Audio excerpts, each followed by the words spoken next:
How do you expect me to work under these conditions? And I'm the condition. Boom. All this will be cut. But hey, how are you? I'm doing well. You are. I am. You like my shirt?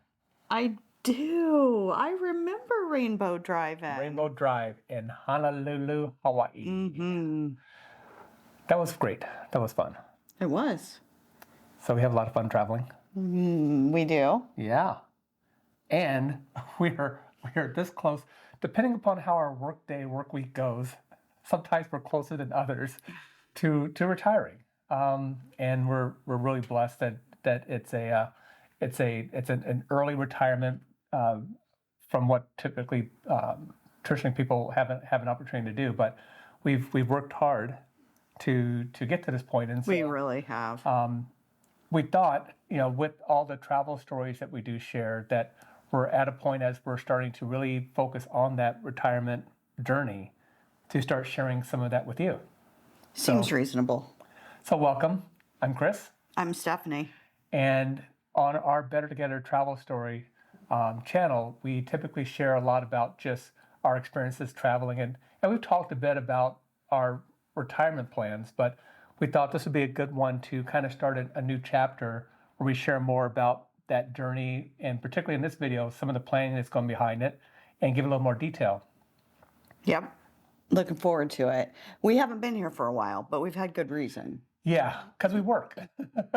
and one of our daughters, our oldest daughter, blessed us with a son a couple months ago, so that Yep. took us off the road for a while. But a lot of it has been work, and I think that's one of the things that we're hoping to offer, both in terms of informing as well as inspiring others who may be in similar situations as us, where they're working towards retirement. But how do you get from that envisioning to that day where you're like, I can actually do this, and then next thing you know, you're in Hawaii or Malaga, Spain, or Merida, Mexico, or Right. other places. Right. So it's a journey to get there. It's not like you retire and life just stops, right? So you have to plan for it. And one of the things that I discuss with my clients is the honeymoon phase of retirement, because people really think that retirement is going to be one way, and often it's different than they imagine. Yeah, so that kind of, spoiler alert. So our careers really help us in terms of that planning. So That's Stephanie is a financial advisor and certified financial planner, and I'm a technologist. Has nothing to do with any of this other than I know how to work a camera somewhat. But our careers have really allowed us to do two things. We're very good at planning, and we're very good at looking at what that long-term vision is, and partnering. And I think part of it is agreeing on what that goal is. And if you follow us on Instagram, you may have seen that earlier this year we had our whiteboard out and was making our business plan for this year. So why don't we take a step back and kind of share with them a little bit about who we are, and perhaps that will give some context to some of the things that we share. Okay. So You want me to go first? Yeah. All right. Well, I am, as Chris mentioned, I'm a financial advisor, and I work with people all day, every day, to formulate goals and then create actionable items to make sure that they hit their goals. So this is what I live, breathe, sleep, and eat 24 hours a day, pretty much. And she's a phenomenal mother. She's been an entrepreneur. She's really worked hard her whole life. And those are the kind of disciplines that really help you as you're planning out what that next stage is going to be, both not only just for your career, but for your life in general. And over this time, we've been blessed to bring together, 9 children Yes. between the two of us. Right. And at last count now, 6 grandchildren. And one on the way. One on the way. And we have one of our kids that's still at home for years as she finishes high school. But our plan is really about how do we continue to do this traveling and start to get a sense of where we want to spend our time, but also recognizing that we do have expectations and things we have to plan for day to day. And so, like Stephanie said, her expertise allows us to kind of combine the the strategy, Those the strategies. strategies that we need to make sure that we're not necessary adherence to the fire, right? Which is, hey, let's live in poverty now so we can retire and basically live in poverty for the rest of our lives. Potentially, or still work, because Are still work, yeah. many of the people who advocate for fire, it appears to us at least that they're still out there hustling and they're encouraging others to do the same. So they maybe quit corporate jobs, but they're still needing to have an income source of some kind. So they're creating it through different streams of income. And that's okay if that's what you want to do. But I would like to think that we believe in enjoying life now, enjoying the journey, and then continuing to enjoy the journey on our own terms Yes. at the pace that we want to go. Yeah, that's really something I think that I know for myself, it kind of sticks in my craw a bit. You like that term? It sticks in my craw. Sticks in my craw.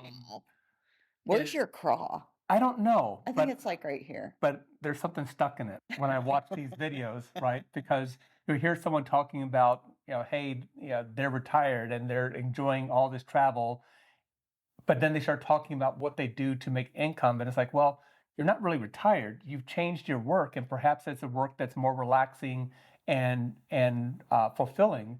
But the question is, could you stop that work tomorrow and still enjoy the life that you have without having to make some significant changes? Right. I think that that's a very valid point. And to that end, if you're getting all of your advice from TikTok and YouTube on how to make your plans, then Not even us, really.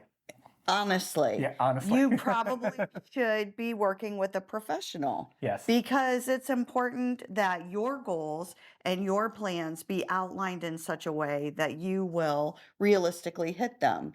It makes me think of the article that you sent me from the Wall Street Journal about how some experts will say, oh, you only need $100,000 to retire comfortably.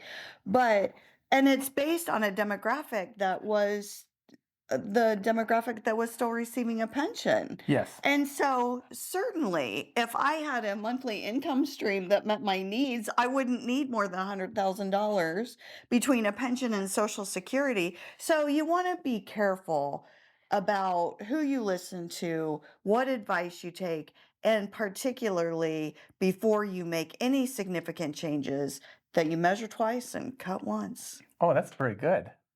Not a great segue, but so for us, one of the things we've been doing over these past few years is balancing our travel between kind of like our bucket list and places that are opportunistic, right? We get a great return on either points or miles or dollars, and the places that we foresee cities that we would like to spend more time in. I'm so excited. So why don't you list like the top 2 or 3 places that in retirement you'd love to spend more time? Oh, okay. All of them.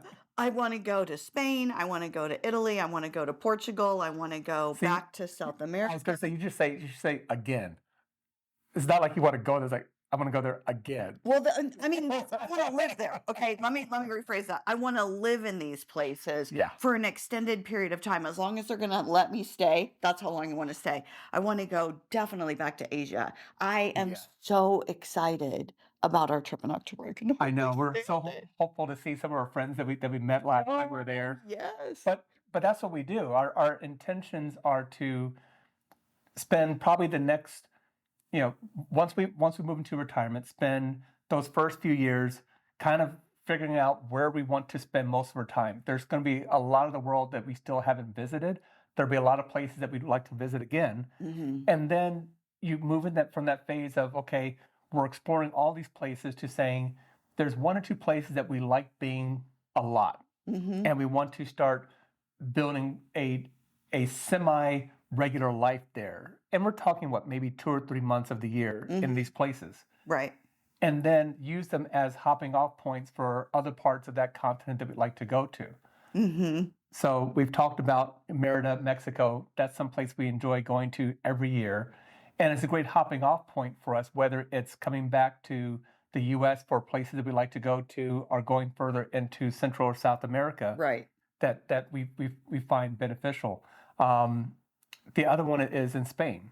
So we enjoy Malaga, Definitely. and that's another place that we can go to, and then finding some other place within the European Union that we can also do similar. Well, and we've looked at the countryside in France and we've looked Yes. at the countryside in Italy and all these lovely small towns and, you know, small enough to be comfortable, but still close to a city. And I'm just in love with the idea of all of these places where we can have that hopping off point that you're talking about and going and doing this exploration. Because I think one of the things that we enjoy most in the world is going and exploring places Yeah. together.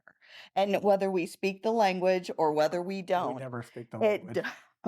Although I started learning Spanish, so there's that. there is that. Whether we speak the language or don't, we do find the challenge of problem solving together Yeah. to be fulfilling. And here's one point that I think people underestimate how many problems you have to solve when you go to a new country. Are you talking about me? You're looking at me when you're saying that. There's a lot of problems I, Stephanie, have to solve when I'm in other countries. One of them travels with me all the time. No, but just like remember the train in Paris? I have tried to remove that from my mind or come up with my own story with that. Same thing in Vietnam with the whole going up the mountain during sunset or Oh, sure. yeah. Yeah. So we've had our little foibles, but Well, sure, but the point was that we worked together yeah. eventually, right? Eventually Sometimes we get there. sometimes it took a minute or an evening, and sometimes we've had some really, you know, we've butted heads because we both have strong personalities, Yes. and that's okay.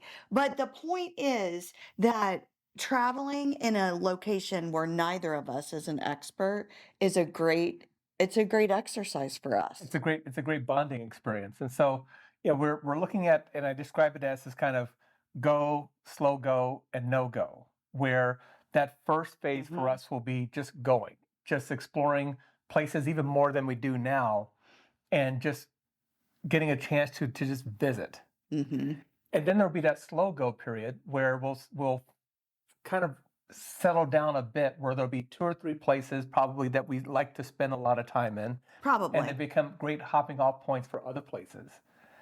And then far down the road, there's a slight possibility that we'll move into a no-go. And that's where, you know, we did invest in a home in Tennessee Mhm. a couple of years ago that both will benefit us in terms of a lower tax bracket or lower property tax or Yes. low tax. Low, yeah. Low- Low property He's a tax, financial person. no income tax on retirement. So their Good taxes, health care, things like right? that. The sales tax is higher, so you've got a trade off there. But But it's better than here in Illinois. where we And live, so especially. that gives us a chance to have the benefit of having a U.S.-based residence Mhm. that right now we're using for investment income. We have some of our kids that live down that area, and that may be a phase where, you know, that becomes a place that we spend more time in, but still spend a part of the year traveling other places. So those are the types of things that for us we've started to plan, and even now looking at these are things that will help us in that future. So you talked a little bit about this about the win, and that's a different number in terms of age for everyone. It is. Absolutely, it is. So some of the things, kind of share some of the things that should impact that win. Well, do you enjoy your job? Do you want to continue to work? Do you have a plan in place? Because no matter what age you retire at, you need to already have planned ahead of time. Don't go and just retire because you're tired of your job or you're tired of working. Like you need to figure that out. Or I'll interject. Or don't look at it as that. Well, I can start receiving Social Security benefits at 62. Therefore, that's when I'm going to retire. Or at 67, that's when I'm going to retire. Because many people find out that they weren't prepared for retirement at that age, and that income, which should be more of a supplement, becomes their only income, and now they end up having to go back to work. And that's not a great experience. I can't imagine where you had your hopes up of being able to retire and you may have enjoyed your job, but now you're having to go back to that job or perhaps a lesser job. And that's most often the case. Once you've left that last job, it is hard to command the same salary when when you're forced back into the workforce. And so you're better off to have made those measurements twice before you cut ties with that job. So what else should affect that? I know one of the things that doesn't get talked about quite often is healthcare. And particularly for us in the US, healthcare is typically tied to your job. It is. And so once you stop working, if you're not in an age where you're starting to receive your Social Security benefits, there may be a gap in there where you have to figure out, have I budgeted for paying for healthcare? And that's not a small expense, at least here in the United States. It is not a small expense. And you can even be eligible for Social Security and not be eligible for Medicare because you can take Social Security at 62, but you have to be 65 before you're eligible for Medicare. So there's that 3-year window. If you quit your job and you don't plan for healthcare and the only income you have is Social Security, ouch. See, I didn't even know that. So that's an important thing for people to think about, right? Which is if you are someone that perhaps you have some medical issues that your existing healthcare allows you to have some supplements and insurances to take care of that, you have to budget that in because I can't imagine that it's inexpensive for someone to go out and buy insurance on the public market if they do have existing conditions that are expensive in terms of either medication or hospital care. So the Obamacare situation took care of some of that because they couldn't deny you for pre-existing conditions. But even so, you're absolutely right when you say that that's an expense that has to be managed. It's not uncommon for that to eat a huge chunk for people who retire before 65. Wow. So another one is just the living expenses. Mm-hmm. And I know for us, we consciously made the decision to purchase the home in Tennessee because of the overall cost of living is less than what it is for us here in Illinois. It is. So by having that lower cost of living, even if we were to stay in the United States for 12 months, that was a considerable savings. I think it was something like anywhere between a 10 to 20% savings on what our overall expenditures would be, even by downsizing, even by knowing that there's some expenses that we would cut out just because we're not working and we're in a different phase of our life. Right. I think that is tricky for folks. Figuring out what do I need as far as a monetary income in retirement. And I'm not about to shoot out any kind of a percentage or anything like that because it varies from person to person. But I think that it's imprudent to think, well, I'm going to have such a reduced cost of living because I won't have a house payment anymore or this or that or the other. Because keep in mind, as we age, to the point you just made, medical expenses do go up. So it is important, really. Eat into your retirement budget. Yeah. So that's another thing to think about. A third one is what exactly is the lifestyle you want to have in retirement? And that's been something that we've had some tough conversations about because you do have to sit down and look at all the expenses you have nowadays and say, is it realistic that our dining budget will decrease? It'll probably increase. Yep. Right? Chances are. Will my transportation decrease? It might because you're not going back and forth to work if you had to work outside the home. Right. But are you factoring in all the expenses that come with traveling? Like taking Ubers or renting cars or airfares. Absolutely. So you really have to have a conscious decision about what are the things that realistically you want to cut back on in retirement and factor those in, not just, hey, we can just up and retire and all of a sudden all of our expenses are going to drop. Yeah, we can't just, spread that on like peanut butter. You can't just generalize that so much. We cannot peanut butter this. No, you can't. So we've covered a lot. We have. So we talked about our plan is to have a place outside of Illinois so we can lower our costs. We certainly do. So we've gone about 20 minutes or so with this video. if you like it, we would love it if you take just a moment and click on that like button, maybe even subscribe. But kind of getting back to the topic, so apart from that, what are some of the other things that you should be thinking about? I know you described the idea of what type of experience do you want to have? Do you want to just kind of sit on the couch, or do you want to be more active? So that's something to Right. factor in, Do right? you want to work part time? All of those are really important factors. I would say for us, we sit on the couch some now Yeah. because we're so tired from I working the couch. that we sit on the couch some. But I don't see either of us sitting on the couch more than we do now. No, in fact, the only time we really sit on the couch is when we are back here in Illinois. Right?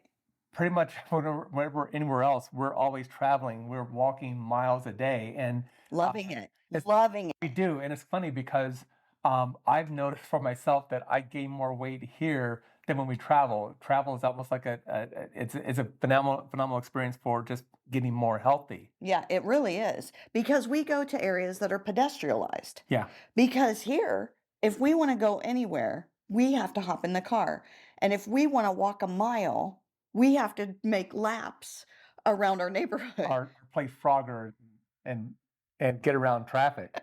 But that's a good point because in your retirement, if you're someone who wants to be someplace where you do have the ability to have public transportation and everything around you, then that may also impact the countries that you're comfortable in. Hmm. So thinking about, will I need a car there, or will I have to rely on public transportation, and that's not something that someone may be comfortable with. Yep. So I think that that's a really important factor as you are deciding when to retire and how to retire and with what dollar amount you need to retire. What does that lifestyle look like?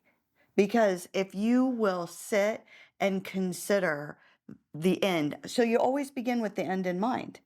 You want to have a strategy to make sure that the retirement that you envision is the retirement that you're planning for. And you can't plan for a vision that you don't have. Well, for those of you who stay to the end, we actually have a little bit of a snippet of a tool that we're building, a worksheet that kind of helps you look at the cost of living and kind of factor it into how you plan out your travel years in retirement. Chris works so hard on tools for us. I like So, spreadsheets. so I think you'll really appreciate all the work that he's put into this. So we've covered a lot of things, and we've talked a little bit about travel budget, but that's something that both in terms of healthcare, transportation, but also accommodations. Hmm. So for us, we'll still have our home here in that point in Tennessee. Right.